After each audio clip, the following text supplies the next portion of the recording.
let's embroider on photos. So hi, welcome. Sorry about the absence last week. Lifed. Not in a bad way, just lifed. So this week we are doing a bit of embroidery, but we're not doing embroidery on fabric, we are doing embroidery on photographs. So something I've dabbled in the past. I quite enjoyed doing it. Something you can do for artwork to hang up around the house, or for cards for birthdays, Christmas, anniversaries, all of that kind of jazz. So yeah, let's flip the camera around and take a look at how we do it. Okay, so embroidery on photographs. I've done a little bit of a practice one here. So the images that I'm using are all public domain images. I'll pop the web address of the site that I got them from up on the screen for you, and in the what's it down below. So for this one, this is a bit of artwork that's been made public domain, and I've been able to print it off. So I've done a little bit of border work in the corner. This is a whipped back stitch. It does it in one colour here and two colour here. A couple of French knots just to sort of give a bit of framing. And I've gone with like a tattoo motif up the back here with back stitch for the stems and the leaves, and these couple of buds. And I tried to do lazy daisy stitch. It sort of worked, gave thicker petals for the flowers, and a little bit of a headdress as well with back stitch and French knot. So we're keeping the stitches pretty simple. Things going to be a little bit geometric. For this one, I used 6 strands of embroidery floss, so the full thickness of the embroidery floss. I think I might go a little bit more delicate on the next one, which means I won't be able to use my Japanese hole punch, which I used for this one. I've got the smaller size tip on it, and I needed that to get the needle and the 6 strands through multiple times on this picture. The reason that I'm talking about hole punches will become clear momentarily. So for the next one, I need to pick a picture, pick an image, and we'll come up with a plan. So as I say, I'm using images from the public domain. So I've downloaded them from the website. So I've got a selection. I've got another couple of pieces of artwork. And then I've also got some photographs that were taken in Palestine around about 1911, end of the 19th century, start of the 20th century. So prior to the land being handed over to what is now Israel, which happened in 1948. So you've got a Christian girl from Palestine. So you can see the difference in dress between the two women, both posing with the pots. Obviously they've been told to pose like that. So yeah, very simple pictures. Girl picking olives. I think I might use this picture. Not that I'm going to put like loads of embroidery on here, but I think it's going to be easier for you to see what's going on in that one. And being a larger image, it gives me a little bit more scope for choices. So yes, this is a girl picking olives in Palestine around about 1911. So before the formation of before the formation of Israel, whilst Palestine was still an actual country that people used to go and visit and do touristy stuff in. So yeah, young girl with headdress on, fairly typical, I believe, clothing for the region that she's in. We've got some coins off the top of the headdress there, a bit of decoration on the headdress. So I'm going to be embellishing the picture with embroidery stitches. So as I say, for my sample I was using 6 strands. I'm going to at least half that, might even use just 2 strands to embellish this picture. I might do some stuff on the headdress. I will almost definitely do stuff on the clothing. Possibly some sort of frame, might pick up little bits of the olive plant at some point, although I haven't picked out any green, so I might leave the olive plant alone for the moment. So I don't think I've got any sort of olivey greens. I've got brighter greens. I'm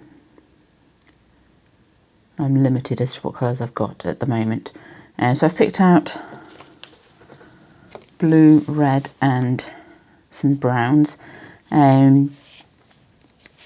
So I think I'll focus with the blue and the red on the outfit, and then maybe put some browns in for borders. We'll see how we get on. May or may not get a lot done. I might just make a start on it. We'll see. So why Palestinian pictures? Well, they're public domain for a start. I like the look of them. Bit of interest to the picture. But also, there's been some discussion in recent couple of years about trees, which is the traditional form of embroidery from Palestine. So mainly it seems to be, I'm not an expert by any means, but from the sort of Googling that I've done so far, it seems to be predominantly a cross-stitch based embroidery. There is some discussion as to whether or not the symbol that we see in Fair Isle knitting and Scandinavian knitting that we think of as like a Nordic star, non-knitters might think of it as a snowflake. There's been some discussion as to whether that might be appropriated from Palestinian to trees. It's certainly a symbol that's used widely across the Middle Eastern world in ancient forms of textile decoration. There's been discussion about it being appropriated during the Crusades. My point of view, and this is purely speculation, I've got like no evidence whatsoever on this, but it may have been earlier than the Crusades that emblem started appearing in Northern European Nordic cultures. I'm saying that because we know the Vikings traded in the Middle East, and I suspect that there would have been a significant amount of cross-fertilisation of culture at that point, because that's what happens with trade routes. Regardless, by this point in time, the symbol has been in both cultures for centuries, so you're not going to separate it out now. That doesn't mean to say that we shouldn't be talking about trees. We absolutely should. It's a fabulous embroidery style. The Victoria and Albert Museum has done a video on a garment decorated with trees that's fascinating. It's definitely worth a watch, so by all means look that one up. So, looking at this picture, let's start by putting a bit of embroidery onto the top here. Now it makes sense to me to do something sort of cross-based,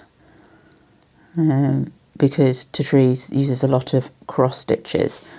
So I'm thinking I maybe do like a band around the cuffs, maybe a band around the neckline of crosses in one colour, and maybe some more crosses on the body of it in a different colour. So I've got my blue and red for this.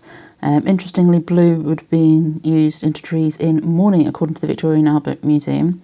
So if you had lost a loved one, like your husband or something, you would cross-stitch or to trees exclusively in blue, and then when you were ready to start rejoining social activities and sort of coming out of mourning, you would start introducing a colour. So you can see gowns that have been entirely stitched in blue, because obviously it takes a long time to do, and then there's like a single red stitch being introduced as they're starting to feel a bit more ready to move on. So yeah, fascinating history. Definitely worth, as I say, looking into it.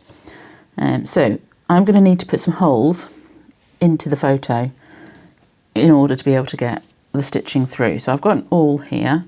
As I say, for the other piece I used my Japanese hole punch. You can also use your sewing needle to make holes. You just need the hole to be big enough for the needle and the thread to get through. I have a cutting board, a self-healing cutting mat underneath the picture, and you can use anything that's going to cope with being stabbed a few times. Now I am eyeballing it and I'm freehanding it a little bit. If I was working on just a plain piece of paper doing embroidery, I would plan out things a bit more in advance. But because I'm using the image as my sort of guidance as to what to do, I'm going to be just freehanding a little bit. So I'm going to put 2 lines of holes around the neckline fairly close together to make like a grid. I'll do the same on the cuff here, and the cuff there. And we'll do some crosses around those areas. And then I think I'll probably do that on the chest panel. Do some more stitches, so I'll try and grid that bit out, and then we'll have a think about what we do next. So I'm just going to do it step by step rather than doing the whole thing at once, because then I can see how it's looking and add more holes in as and when I need it. So I'll just do the neckline and the cuffs to begin with. The reason I'm doing it stage by stage is because once you put holes in, that's it. You can't turn back. You've got to use them. So yeah, so we'll start with the neckline and the cuffs of this over shirt that she's got on. So I'm going to do this quite carefully. So this is sleeve line there. So we'll put one hole in here. And we'll go a little bit over. I'll try and make sure I've got an even number across.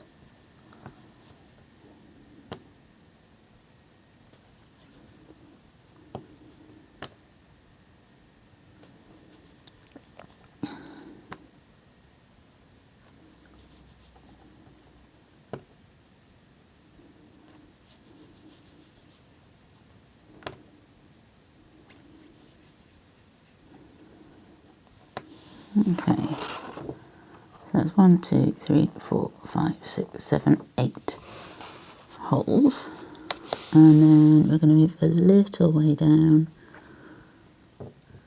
Because we're curving around her body, they're not going to be perfectly even square crosses like you would do on, you know, Ada fabric, but hopefully that will give a bit more of a sense of shape.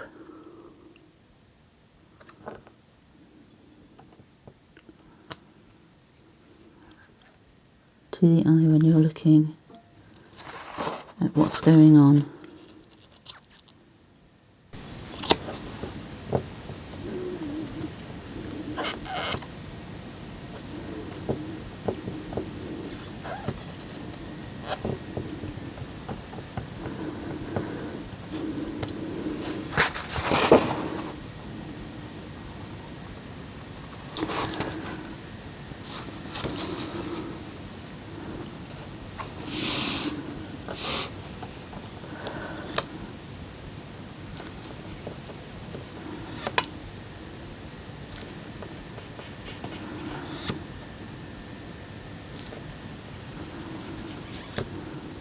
Okay, so obviously these holes are pretty small because I've just used the point of my awl. So I just take my needle, I can enlarge them enough to get the needle through. That's why I use the point rather than the eye. So yeah, it's going to be snug to get them through, but it will go through. So now I'm going to thread my needle. And I'm going to use red for these, and I think, yeah, probably just 2 strands of the embroidery floss. So I'll thread my needle up and then we'll start making crosses.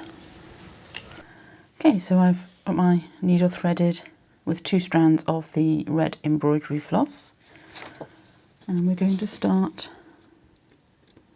making crosses. I've tied a knot in the end of my thread.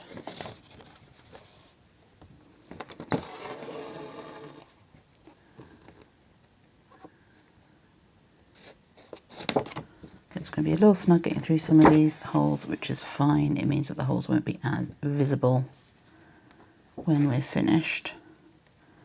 As I say, if you were doing this on a bit of fabric, you'd be aiming for nice even crosses, and yeah, you could do that on the paper as well.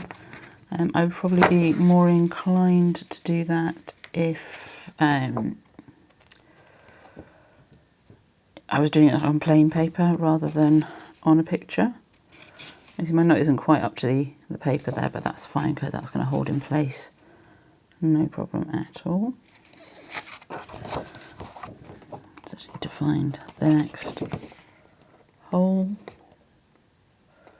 which can sometimes be a little difficult to see.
So you need to be a little careful when you get knots and tangles and snags in your thread, because you don't want to tear the paper. I am using photographic paper for this project, so it is pretty thick. But you can embroider on anything, just sort of use your common sense with how hard you want to pull through if you're using thinner paper.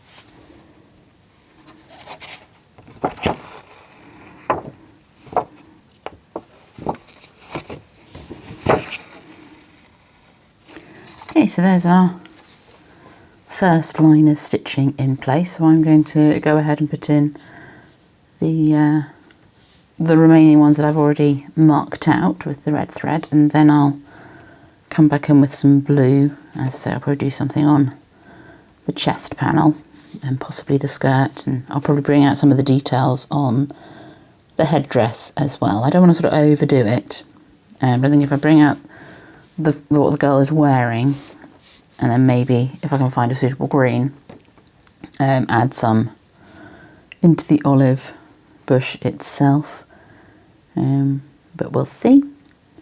So I'm going to focus on the girl predominantly for now, and so I'll come back to you when we've got a little bit more done. I think you get the idea of how we do it now. So yes, I'll come back to you in a bit. Okay, so we've made some progress. So I've got the initial crosses in that we did at the beginning, and then I've done a few rows of backstitch in the blue around the chest, and so it's creating like a yoke type look, which I know is not typical of Palestinian fashion at the time, but it seemed to sort of work for my purposes here. I've also done some backstitch around the waistband of the skirt. I did think about putting some stuff in the skirt. I may go in and do that later, but I think for now I'm quite happy with it as it is. And I've done a chain stitch for the bracelet that she's wearing here.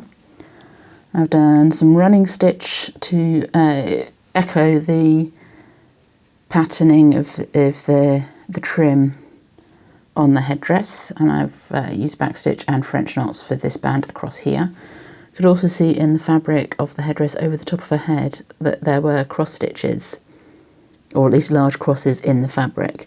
I'm kind of assuming that they're cross stitches, so I'm adding crosses in on there. So I've got another row of or column of crosses to do here, so we'll get on with that. And I will probably then leave this for the time being once this column is in place, because I don't want to overdo it. So sometimes it's worth doing a bit and leaving it to one side for a while to then see if you want to do some more at a later point. I mean, as I say, with the embroidery on photographs, you're kind of being led by the image. You don't want to overpower the image, but also once you've put the holes in place, you are committed to making those stitches, because you can't take the holes back out again. So yeah, you sort of make your decisions and commit to them. I think this is a good amount for this picture. I think it highlights the girl without overpowering the image. And if I find a green that's like an olive green, which I don't think I've got at the moment, I may, as I say, go in and bring out some of the olive bush that's in the foreground here. I think that'd be a nice addition. And then you can decide whether or not you want to stitch a border or use, you know, a mount in a frame, or even just the frame itself, to finish the piece off. I'm just coming to the end here.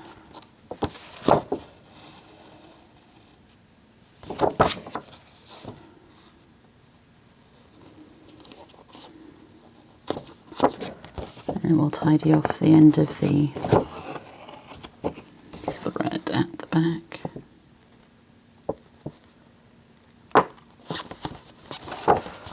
Okay, so to finish off, I'm just going to set my needle underneath the stitches at the back. The thread really wants to tangle. I'll send it through again and create a knot around the thread.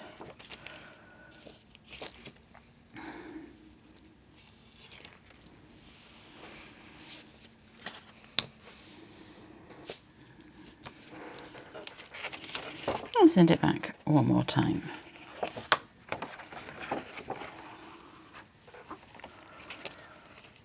Yeah. Don't know why this particular colour of embroidery floss is knotting more than the others, but there we go, it happens sometimes. Yeah, that doesn't want to come in there.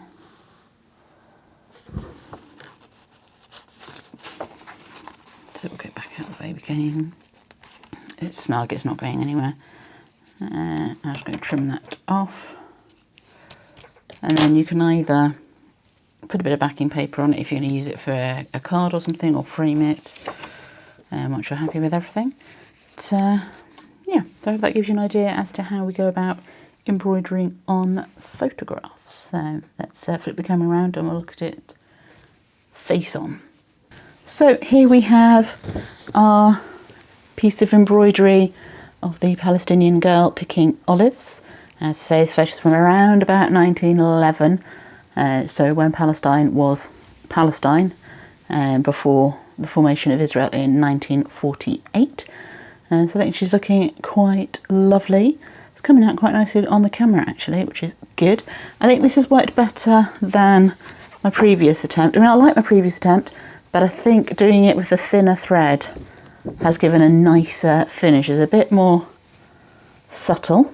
I think it's in keeping with the photograph as well. I mean, the thicker thread works fine for artwork, but I think I probably would have preferred the finish on this one if I'd have done it with maybe 3 strands instead of the 6. But you know, you live, you learn. So yeah, quite enjoyed that. I can see me doing it again for birthday cards, Christmas cards, all that kind of stuff. Yeah, let me know if you want to have a go at this kind of a project. Let me know if you want to maybe look at some embroidery on paper that isn't photographs already, because there's all sorts of things that you can do with that as well. Thank you so much for spending some time with me today. I look forward to seeing you in my next video. In the meantime, there's this one here that may be of interest to you, and I will see you soon. Till then, happy crafting and bye-bye for now.